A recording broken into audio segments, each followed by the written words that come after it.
Hola, Full Stack Fest. Thank you very much for having me. It's a great privilege to be standing on this stage right now. I've been admiring this conference for years. I've never been able to make it, so I'm honored that I was invited to come and speak here today.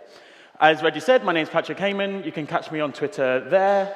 And please come and ask questions in the break afterwards. I love finding out about what you're currently working on, your current performance wins or woes, and I just love chatting. Oh no, the clicker is working. That's very weird. Right, I'm a software engineer at the edge cloud provider Fastly. Essentially, we're a CDN, and where we specialize in real-time content delivery for some of the world's largest brands.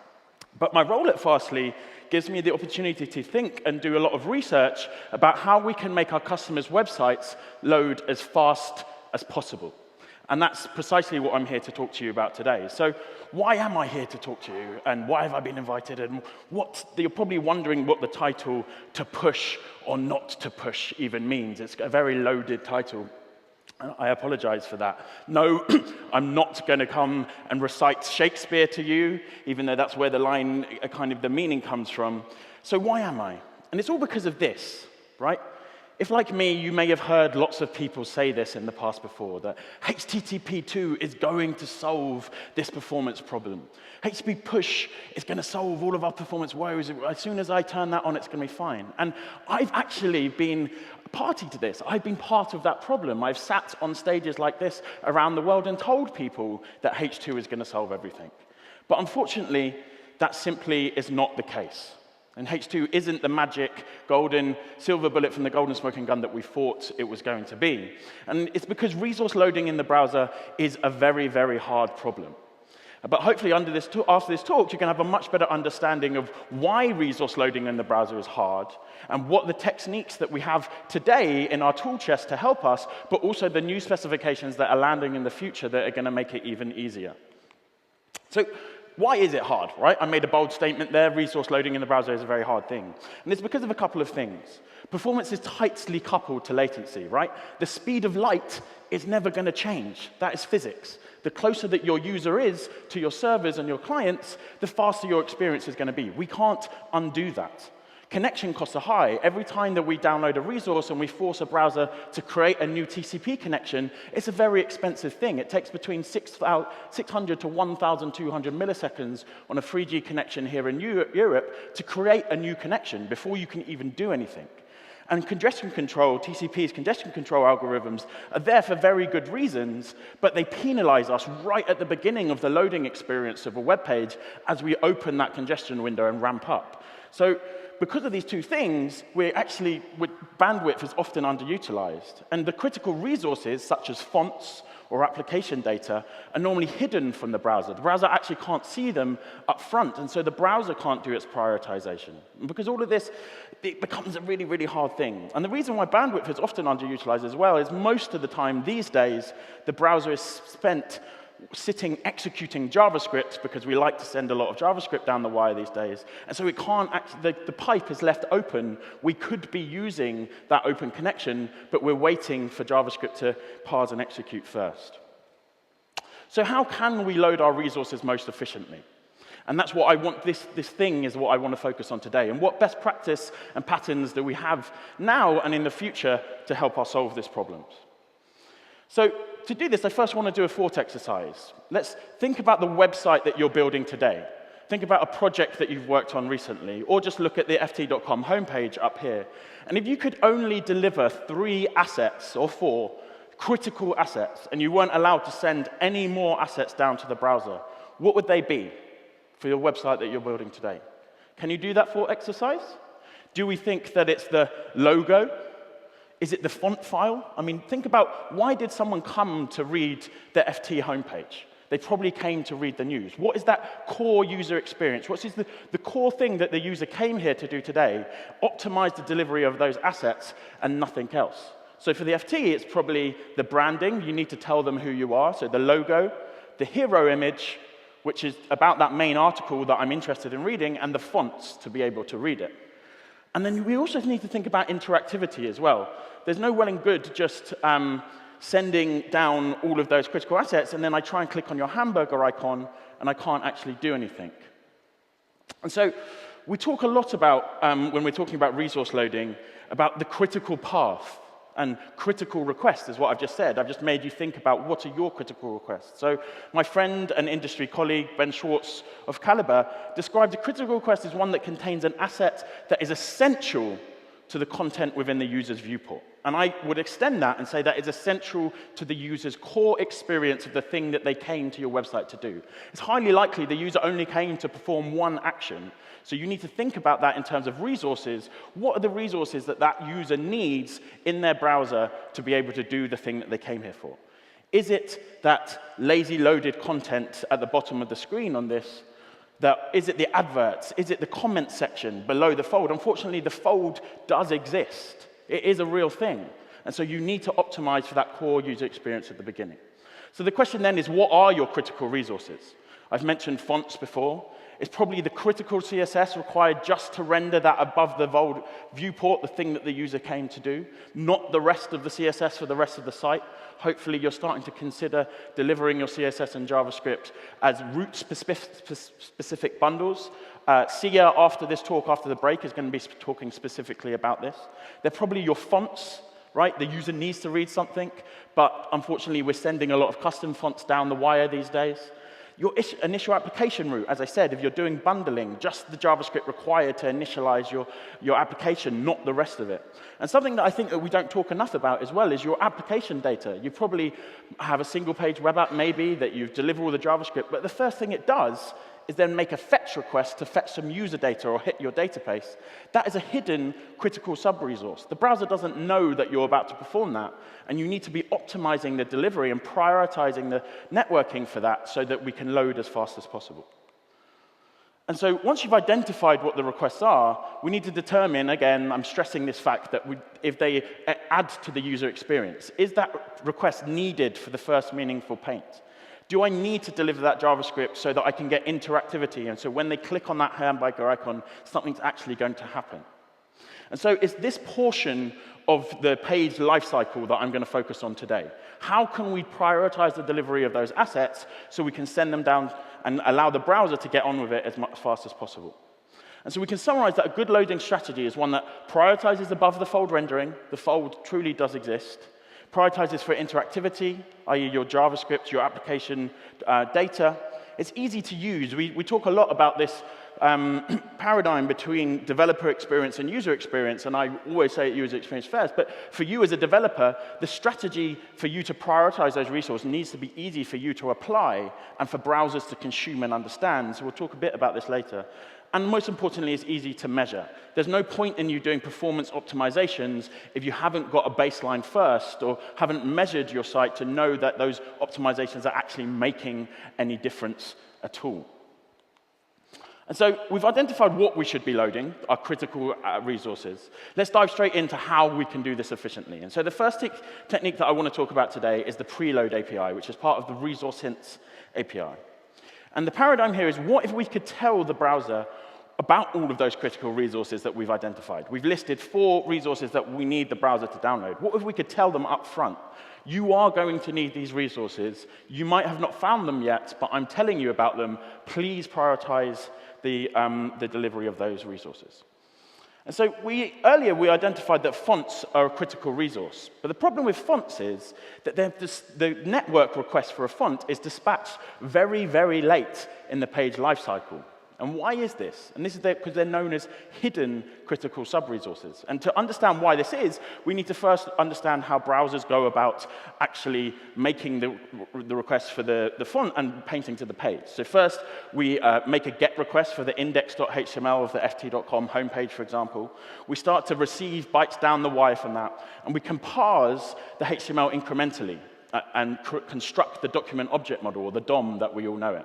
And this is the beauty of the HTML specification, is that we can parse it incrementally. We don't have to wait for the full file to be downloaded before we can start constructing the DOM, which is very, very powerful.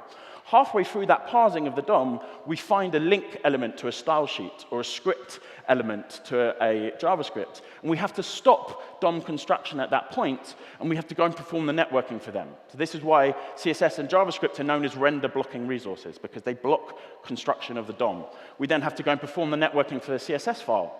Unfortunately, CSS can't be parsed incrementally, because if we parse it incrementally, we're painting to the screen. Because of the nature of the cascade, something that comes later in the file changes the color or moves an element. So for that reason, we actually have to download all of the CSS file before we can construct the CSS object model. The CSS object model and then the DOM together finally get combined to known as something called the render tree. And why am I telling you this? It's at this exact point when we have a render tree is the only time that the browser will initiate a font request to the network. Because if I had a paragraph in the DOM that actually the CSS later said to display none, and that paragraph had a custom font attached to it, it would actually be wasteful if we downloaded all the fonts up front. So the render tree is all of the items in the DOM that are actually going to be rendered to the screen, not the items that are hidden. And so it's only at that point that the browser goes, OK, this paragraph is going to be rendered, but it has a custom font, and so I'm going to go and perform the networking for it now.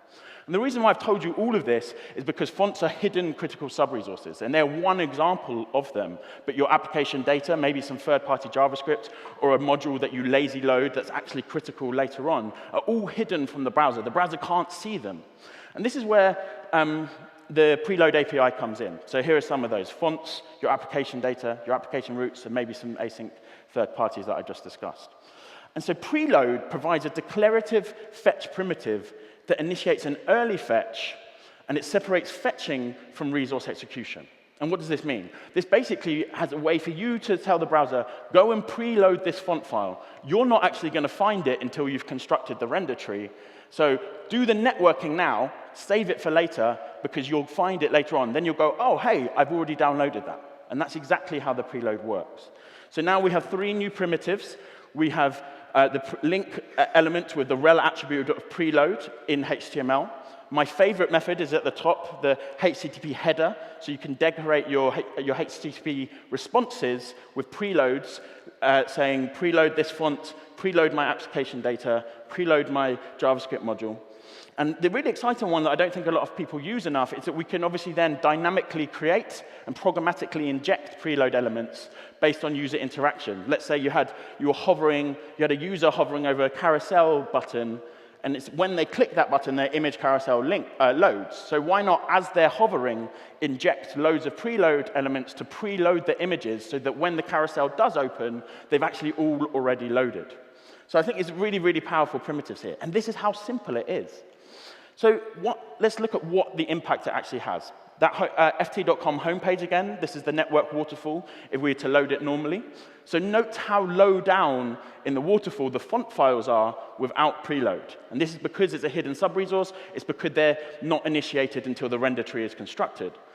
And that's terrible, right? The user needed to read, so that means the user can't read anything on the screen until after these network requests are finished. So just by applying some preload headers to tell the browser to download the fonts up front, this is the impact that it can have on your network waterfall. We've prioritized the delivery of our critical resources, and therefore we're going to actually dramatically decrease the time to text paint for the ft.com homepage. Fastly customer Shopify switched to preloading fonts, and they saw a 50% improvement in their time to text paint. That's a whole 1.2 seconds on their 3G loading experience, right? I've been working in the performance industry for a very long time now, and I've never had a single technique that can shave 1.2 seconds on your render experience just by adding one HTTP header to my experience. So it's that easy. But the question I want to pose is, are indicating our resource hints like this to the browser via the HTML response, i.e. we have to wait for that HTML response to be generated by the server, in fact, actually too late in the connection lifecycle? And this is what HTTP2 server push was designed to solve. So let's have a look at that now. This is the traditional request flow that the browser and the server makes to load a web page. First, we make a GET request for that home page. You may have a CDN, or a proxy, a load balancer, or a cache in the middle. That goes to your application data. We then our application has to do some thinking. It has to go and make some database requests, do some templating, merge lots of stuff together until it renders your HTML and returns that 200 response. The browser gets that, it parses, constructs the render tree, the CSS object model, has to then go and make the request for the CSS file. But this whole time, we've had a TCP connection open between the client and the browser, and we've left it idle during that server think time. Sometimes server think time could be between 200 to 800 milliseconds that we observe on average at Fastly. And that's a lot of time that we could have been prioritizing delivery of content whilst the server was thinking. So what if the server could actually predict up front that I know that the next resource you are going to request as a browser is the main.css file? Because I, as the author, knew that. And you, as the document authors, you know that probably that font file, that CSS, and that JavaScript file are really important, and the browser is going to do that. And so now, with HTTP Server Push, there has a new push promise data frame that the server can say, here, I promise that I'm going to give you this file, and I'm going to flush the bytes down for them now, so you don't need to request it. And so this new data frame is a new terminology for us. And so to understand how that works, we first need to understand how the communication within HTTP2 is actually performed. All H2 connections, and now everything is performed on a single TCP connection. We now no longer have to open multiple TCP connections to the same host. So currently, a browser will open between 6 to 8 connections to the same host name, because of head-of-line blocking in HTTP1, we had to wait for the first request to finish before we could then request the next, because there was no way of interleaving those requests together. But H2 have solved this by this terminology of streams, messages, and data frames. So now all HTTP messages, the request and the response, are broken down into binary data framing layers. And the reason why this is powerful is it allows us to interleave two responses at the same time, and then the client can just connect them back up together. And so that allows us to do what's known as multiplexing, and we can send multiple messages down the same TCP connection at the same time, which is why H2 is much more efficient than H1. But the reason why I'm telling you this is our friend, the data frame here, the push promise, is just a new one of those data frames. We don't just have to send response data down the wire, we can also send other data, such as a push promise. So the question is, you're probably wondering how you can push. And this is exactly how. In the industry, we've converged upon using our friend, the link preload header, as a way of you indicating from your application to your HTTP2-enabled server that I want to push this resource. Now, there's a very big debate, including myself, of whether or not this is the good semantic to use for this, but that's another discussion for another day. You can come and talk to me in the break. The caveats here is you have to have a H2-enabled server, and your H2-enabled server also needs to have push enabled. But the majority of the main proxy servers that you probably use, such as Apache, Nginx, IIS, AWS, GCP, Heroku, all of them now support H2. If you don't want to push and you only want the preload semantic, then you can put this no push attribute at the end of them. So let's take a look at the typical waterfall before using server push and then after using server push. Note that in the top, before we use server push, we have that idle time whilst the browser's made the request for the CSS file and we're waiting for that term-to-face byte for the server to respond. If I pushed the CSS file, the browser no longer has that idle waiting time because it never needs to make the request because the server said, I'm going to push you this resource, here it is, and it starts flushing the bytes down the wire. So we have a whole one round trip saving, and depending on how long the distance between your client and the server, that round trip could actually be a very, very big saving. So this is great if our RTT time has high latency, especially in developing countries where we have highly latent connections on mobile. But note that we've still got this idle time right at the beginning of the TCP connection, whilst we're waiting for the server to respond with its HTML. And this makes me really sad. Let's have a look why, right? I thought push was meant to solve that problem. But because push is indicated via that link header on the response of our index.html, we had to still wait for the server think time before the server could push the resource, right? And that's a bad thing, because we've got this idle time on the connection. So to recap, server push gives us the benefits of a one round-trip time saving because we don't have to, the browser no longer has to request that resource. It's useful if we've got long server think times and long RTTs. But again, that question of is indicating links, preloads, and pushes via the response of your HTML in fact too late? So how can we achieve that holy grail that push actually set out to achieve and told us that we actually deliver our critical resources using that idle TCP connection time? And to do this, we need to actually decouple our push logic from our HTTP responses. And this is what fastly we call async push. A more common architecture, as you've seen in my diagram so far, is that you've probably got a load balancer or a CDN or a proxy of some kind that sits in front of your application server, like Nginx or Apache. And so if we had programmatic access to the underlying network connection, we can dispatch that push as soon as the request is received and then send the rest or let the application do its thing and do its server think time. And then we'll be utilizing that idle connection time, and that makes me really happy. So let's have a look at that. This is just using Node's standard HTTP2 standard library, but you could do this if you're any kind of middleware, Express, Happy, etc.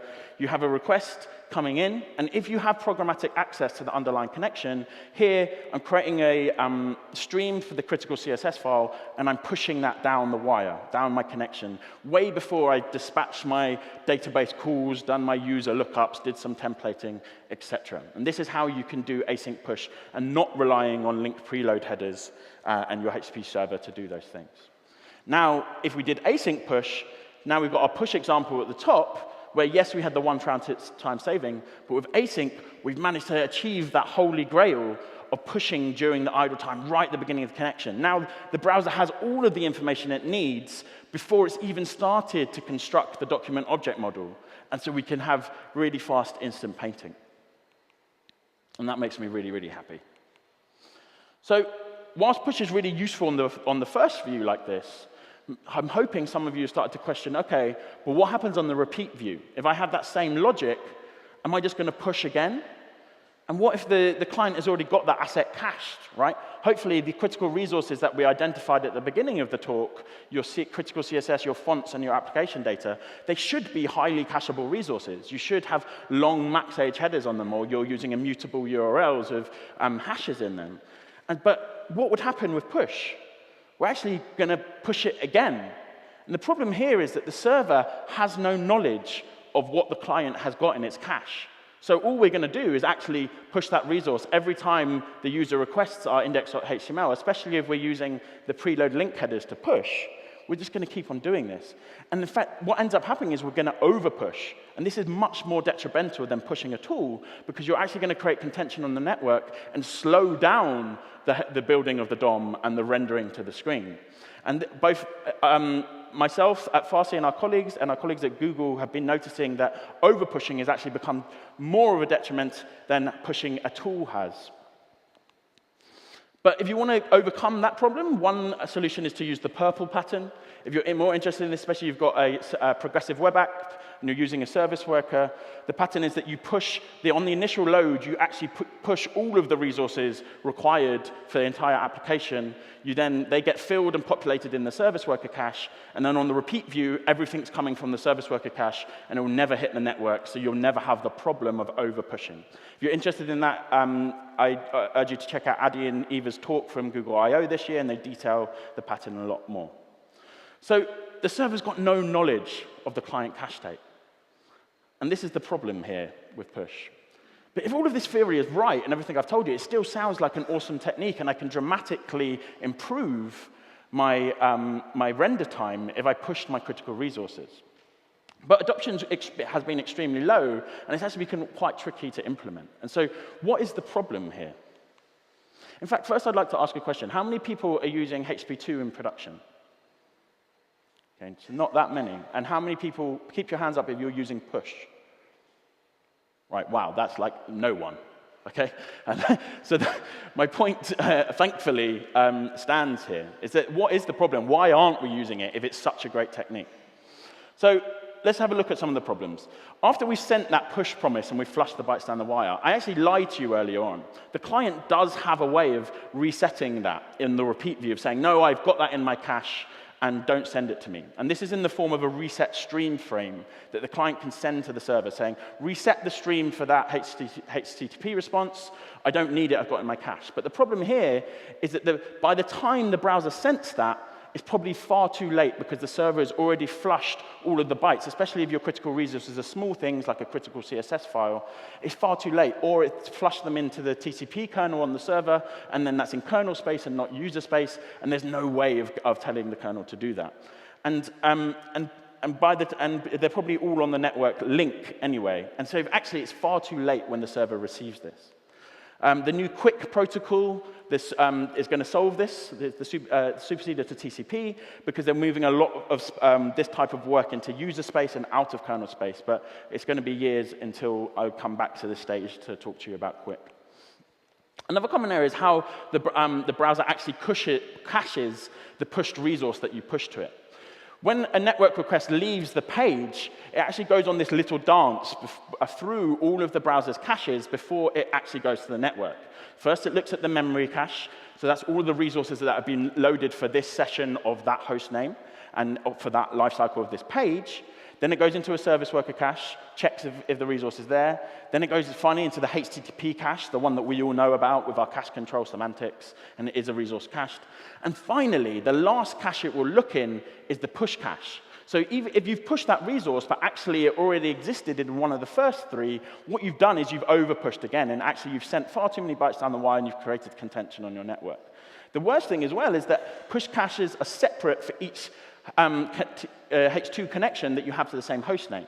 So if you have a resource that's credentialed, like non-credentialed, like a font file, that's actually going to be on a separate request than your credentialed main connection for your main host name. So you'll never actually claim it at all. So I've detailed some of these issues that's surrounding here. That the connection has to be authoritative for the resource. So again, that's the credentialed problem. It only lives for the lifetime of the connection. So if you push it for that connection, that gets closed, and then a user opens up a new tab to your same website. It's not the resource that you push initially can't be claimed. They can only be claimed once. So if you have two tabs open to the same website, you push a resource, tab 2 can't also claim the resource that was pushed in tab 1, which is extremely inefficient, so you have to send it again. And it's that last cache. So it's highly likely that it may be in one of the other caches before you pushed. But the worst thing, I think, is that it's not spec'd at all. And so that leads to browser inconsistencies. If you want to push, there are many people that have done some extensive research into HTTP push and its inconsistencies, so I urge you to check out Jake Archibald's blog post on that. But the problem is that it results in is that we can only really use push reliably in Chrome and Firefox. Edge has got a one connection per tab, and it doesn't support the fetch API to use the push semantics. And Safari is completely non-deterministic. Sometimes you'll get the pushed item, sometimes you won't. And so this kind of leaves us to resorting to having to use user agent sniffing on the server to determine whether or not we actually want to push a resource at all. And hopefully, like me, you know where that's going to end up if you're starting to do UA sniffing and everything, you've just created a whole nother problem for yourself. But lastly, the rate of adoption of push is extremely low. So we've been doing some research at Fast, and we observed that only 800 out of 1 million requests that we see are push initiated. And if it was meant to be this amazing technique that solves all of our performance problems, surely more people would be using this. And just to give you some comparison, we do around 6 million to 7 million requests a second, and so that number is extremely, extremely small to be us observing that on our network. The rate of adoption is so low that it's even leading to many implementers to completely potentially abandon the idea. So this is research from Akamai and Google at the latest IETF meeting 2 months ago. Google have run an experiment where they've actually disabled push in Chrome and to see what impact it had on the loading experience in mobiles, on mobile connections. The evidence was that it had no impact. And so just by they're considering completely ripping it out of the Chrome code base. Akamai tried some other tests. They're really interested in push. They did see some benefit, but most of the blue lines is that most of the tests, they couldn't even reach statistically significance to determine whether or not, i.e., it was so close that we don't even know. So the proof is that actually, in the wild even, it's not doing what we were hoping it would do. So should you really push? Only if you've got long round-trip times, but again, you should probably be solving that problem before. Only if you can use the async push pattern instead of the preload pattern. And if you've got a client-rendered app shell and you could use purple pattern. So if you've got a progressive web app, I would actually advise you to look into this pattern because it speed things up even more. And if you can control the client cache like an Electron app or you have a service worker. So the question really is that one round-trip time saving actually worth the complexity that it brings? And I personally would argue no. And are there other solutions out there? There must be solutions. And I wouldn't be sitting on this stage if I couldn't give you some solutions to these problems. So most of the techniques I've presented so far have all got trade-offs with them. However, I personally am really excited about the future and some of the new techniques and specifications that are about to land in browsers that are going to solve some of these problems for us. So the first question is, can we just fix push, right? There are a couple of inconsistencies. Maybe we can just make that better. And the biggest problem was about the server not knowing the knowledge of what is inside the client's cache state. And this is where the cache digest specification comes in. What if the browser could send an indication to the server every time it opens a TCP connection, and it says, here are the items that are in my cache for the host name that you're authoritative for. That's very important for security reasons. We don't want to tell other host names things that we've got cached for other host names. And he says, and so this is where cache digest comes in. It's a data frame that uses a cuckoo filter, which is a probabilistic data structure that the server then can say, OK, do they have main CSS? And look inside that Bloom filter. If it does or it doesn't, they're going, OK, I'm going to push now. So the server can use that knowledge to determine what it wants to push. And I personally am really excited about this spec, not because of push, because of the possibilities it opens for doing some really intelligent optimization for our build systems. What if Webpack could know that the client has already got module A, D, and Z inside its client cache? I could then create a bundle that was optimized for not just the things missing that. And so we can actually become really, really intelligent if we had client cache state on the server side. And so that solves our repeat view problem with push. That on the repeat view, we could see the cache digest go, oh, they've already got it in their cache. I'm not going to push it again. And that's a big win for me, and Patrick's very happy. The specification is being actively worked on. It's been accepted by the IETF. It was proposed by my colleague Kazuo at Fastly. Akamai Yoav Weiss, our friend, is also working on it with us. Fastly's open source HTTP2 server, if you're interested in, is one of the first working implementations of this. Chrome and Firefox are extremely interested and are discussing implementing. But that still seems a bit too complicated, right? Having this client and server state that we're having to manage, right? HTTP, one of the beautiful things about the whole protocol is that it's stateless. And this is creating state and knowledge between them, which I don't really like. And that's where the 103 early hint status code comes in. It's proposed by my colleague Kazuo at Fastly again. Who here has heard of the 100 informational ranges of status codes at all? Yeah, not that many of you. I hadn't heard of them at all. I've only heard of 200 and above. And the 103 early hint is an informational status code that indicates to the client that the server is likely to send some other resources with the final response. And what does that actually look like? It looks like this, that the client performs the GET request, and whilst the server's doing its think time and actually generating that page, I can send a 103 with a list of resources saying, here are the resources that you may need. But the reason why I like this, unlike cache digests, is it moves that decision back to the client. The browser is a very intelligent things of optimizing its prioritization, and the browser can then say, OK, I've already got style.css. Oh, that looks like a new main.js file, so I'm going to download that.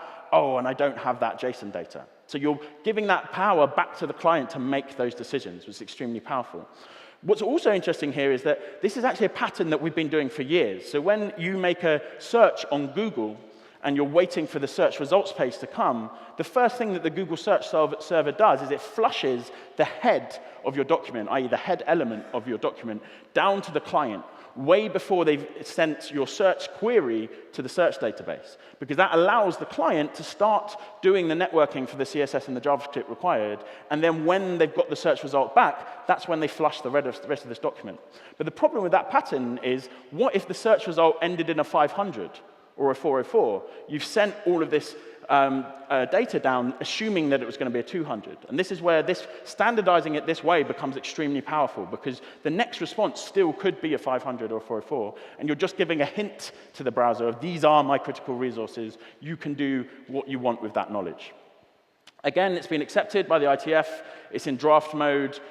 We have a working implementation. Akamai are working on an implementation, and Chrome are extremely excited and are discussing implementing. So it's the same benefits as push. It's much, much simpler. It overcomes a lot of those problems. It leverages the browser's cache. It lets the browser do that, and it allows clients to initiate fetches. Lastly, now that we know how to decorate our HTTP responses with our critical resources, what about the other sub-resources in your page? What if we could also decorate our HTML and the sub-resources and to change their priorities and tell the browser, give the browser more indication of this? And this is where priority hints comes in. So you, as the application author, know what you think the priority of these resources should be. Let's imagine you have a hero image at the top of your page, and then 4 images below that are lazy loaded or you don't really care about. You can now decorate your HTML with importance to tell the browser, this is a really, really important resource. I want you to prioritize that delivery, but actually this one I don't care about.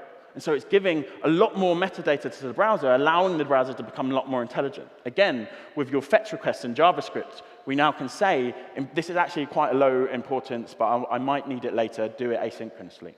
And so Chrome have already implemented it. It's landed already. It's in, I forget my Chrome numbers these days, but it's definitely in Canary. So go check it out if you're interested. If you want to join the discussion and influence, because it's still a working spec, go and read about it on the GitHub repo here and get involved with the discussion. So I've gone over time.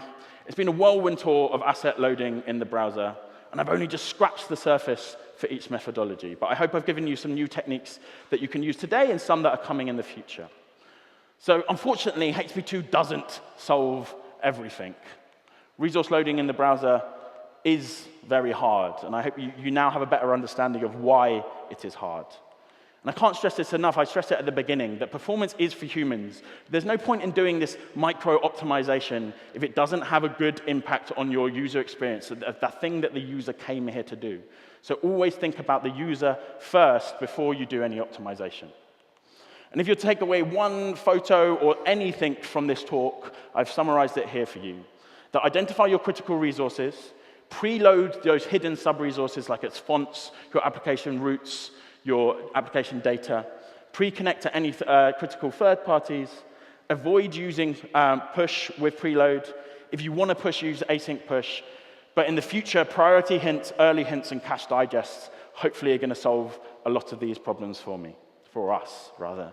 Gracias. Thank you very much. You can catch me on Twitter there, and my slides will be online there. There were a couple of questions. One of them was about your use of system font. Was that just an example, or is that the kind of thing that people would, in fact, be considering a critical resource for? What, sorry? You had as one of your examples using a font as yes. No, the fonts definitely.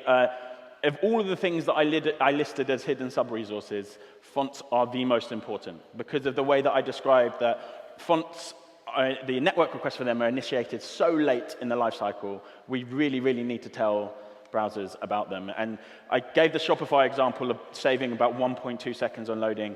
That's like they're already quite a fast website. We've seen other people save up to 3 to 5 seconds just by adding that single preload header to load their font file. Fantastic. My other advice, though, would be just to reduce the amount of custom fonts that you're delivering. But I know that we all like to have aesthetically pleasing and nice-looking websites. So one of the great things I saw is that there's another question, which was, hey, what if I'm hosting on Firebase? What if I'm hosting static assets with S3? And we already got some people starting a conversation, which is fantastic. This is a peer-to-peer conference.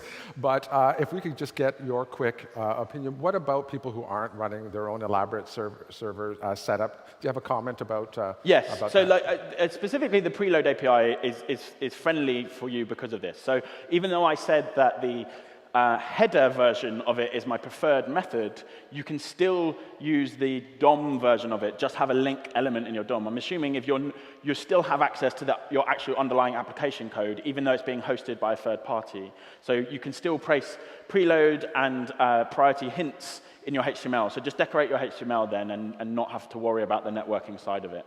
And then also send an email to your hosting support company to get interested in preload and push.